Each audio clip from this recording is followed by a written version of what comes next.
Yang ketiga, sebagai imbangan subsisten activity atau kegiatan pengganti atau pelengkap. Contohnya, pendidikan dan pekerjaan. 4. Sebagai pemenuh fungsi sosial atau fungsi sosial ini dilakukan untuk kegiatan berkelompok serta rekreasi aktif. 5. Untuk memperoleh kesegaran jasmani dengan olahraga yang menyenangkan. 6. Memperoleh kesenangan dengan cara berolahraga. 7. Memperkenalkan olahraga bahwa olahraga itu menyenangkan. Selanjutnya, peranan rekreasi dalam kehidupan sosial. Pertama, mengembangkan rasa menghargai dan mencintai lingkungan serta melestarikannya. Yang kedua, mengembangkan pengertian dan kemampuan serta pemahaman akan pentingnya menjaga keseimbangan lingkungan dan menggunakannya secara bijaksana. 3. Menggugah kesadaran manusia akan pentingnya membina hubungan timbal balik antara manusia dan lingkungannya, serta agar semakin mengenal sifat ataupun karakternya. 4. Membantu mengembangkan secara positif Yang keempat, membantu mengembangkan secara positif tingkah laku serta hubungan sosial kepada individu. 5. Membantu mengembangkan ilmu pengetahuan tentang praktik lingkungan yang sehat. 6. Membantu membuat pelajaran di kelas agar menjadi lebih berarti melalui pengalaman langsung di lapangan. 7. Membuka peluang membangun kerjasama antar masyarakat sekolah dengan organisasi pelayanan rekreasi pada khususnya dan masyarakat pada umumnya.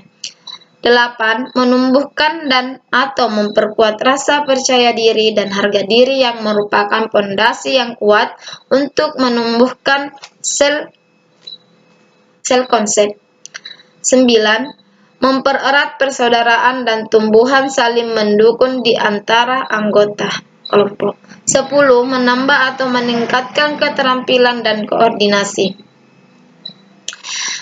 Selanjutnya, sasaran olahraga rekreasi. Di bawah ini beberapa sasaran olahraga rekreasi. Rekreasi sosial menjadi dua, yaitu permainan di dalam ruangan, seperti acara icebreaker, kursi musik, papan permainan, permainan dengan tulisan, permainan musikal. Permainan di luar ruangan, lari estafet, balapan, kejar-kejaran, makan bersama, penjamuan, makanan pencuci mulut, makanan kecil, piknik, makanan seadanya, makan malam. Yang kedua, rekreasi di luar ruangan. Kegiatan di alam, seperti melihat burung-burung, jalan-jalan di perkebunan, mendaki gunung, olahraga. Olahraga badminton, sepak bola, basket, bersepeda, berenang, mendaki, berkuda, berburu, dan lain-lain. B. Rekreasi budaya dan kreatif meliputi drama, bercerita, literatur, audiovisual, seni dan kerajinan, membuat tulisan kreatif, drama, musik, dan lain-lain. Kegiatan permainan, olahraga, jalan-jalan, belajar. Jenis-jenis rekreasi. Rekreasi mencakup lebih dari sekedar permainan. Meskipun peristiwa-peristiwa di udara terbuka seperti olahraga, berkemah, dan jalan lintas alam itu penting, pertemuan ramah tamah seperti pesta dan piknik juga harus dipertimbangkan. Rekreasi juga termasuk beberapa kegiatan ekspresif yang berlangsung dalam lingkungan departemen dan yang langsung berkalian dengan tema pelajaran seperti drama, sastra, bercerita, kesenian, dan pekerjaan tangan serta bermacam-macam hobi. Contoh permainannya bisa saja bola kasti.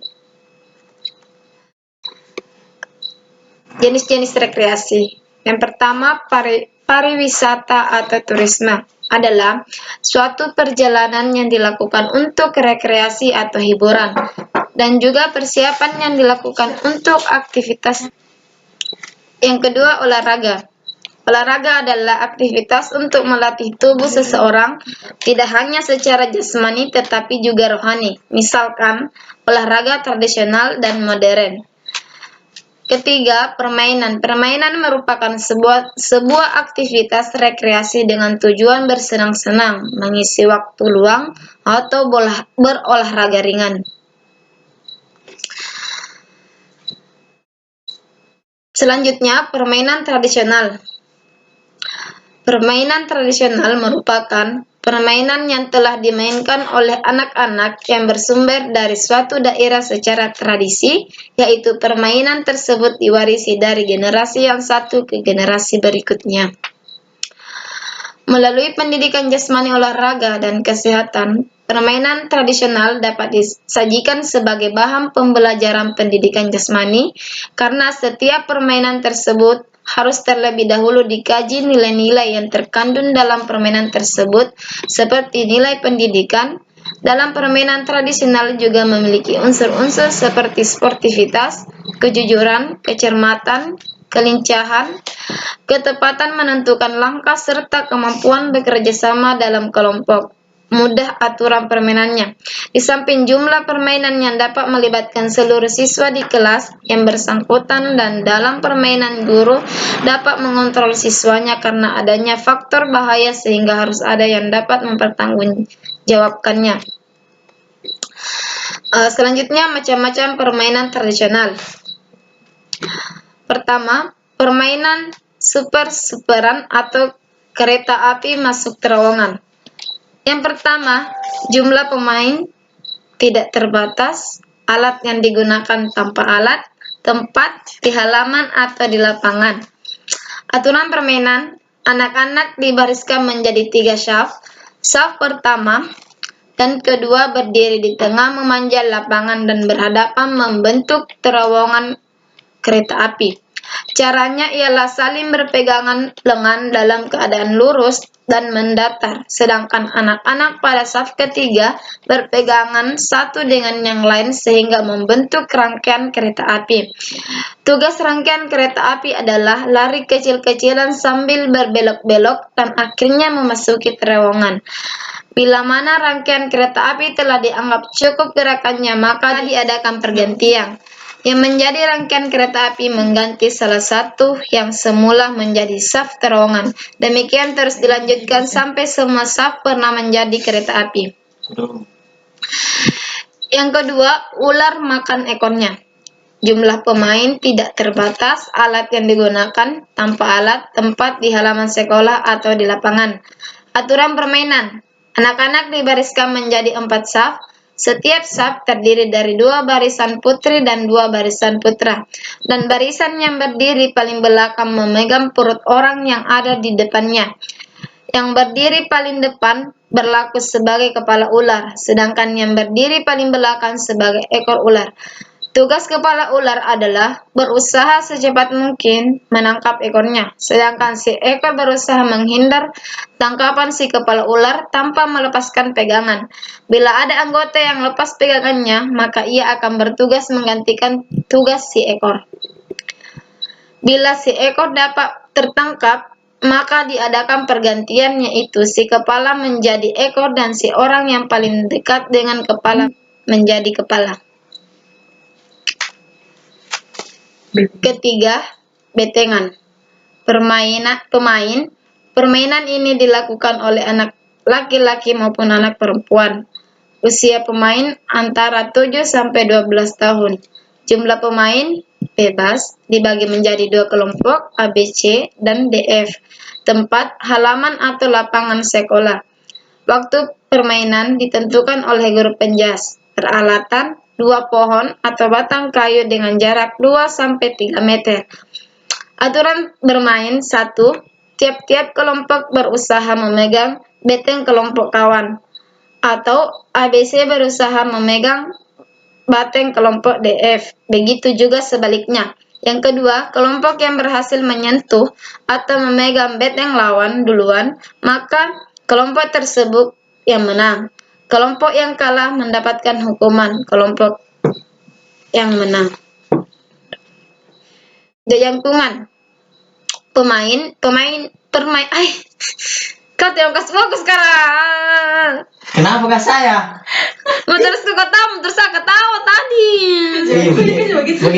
Astaga, terus jangan serius kak. Yang keempat, jajangkungan. Permainan jajangkungan dimainkan dengan sepasang tongkat atau galah yang terbuat dari kayu atau bambu. Tumpuan untuk pijakan kaki dibuat pada ketinggian 30-60 cm dari ujung bawah tongkat. Beberapa orang pemain dapat serentak memainkannya bersama-sama. Pemain ini biasa digunakan dengan jenis permainan lain seperti adu lari atau sepak bola. Ada kalanya penilaian hanya pada adu ketahanan berjalan di atas jajangkungan sambil saling menendang kaki jajangkungan lawan bermain. Pemain yang terjatuh dinyatakan kalah. Mungkin itu dari saya. Jika ada kekurangan mohon dimaafkan. Assalamualaikum warahmatullahi wabarakatuh.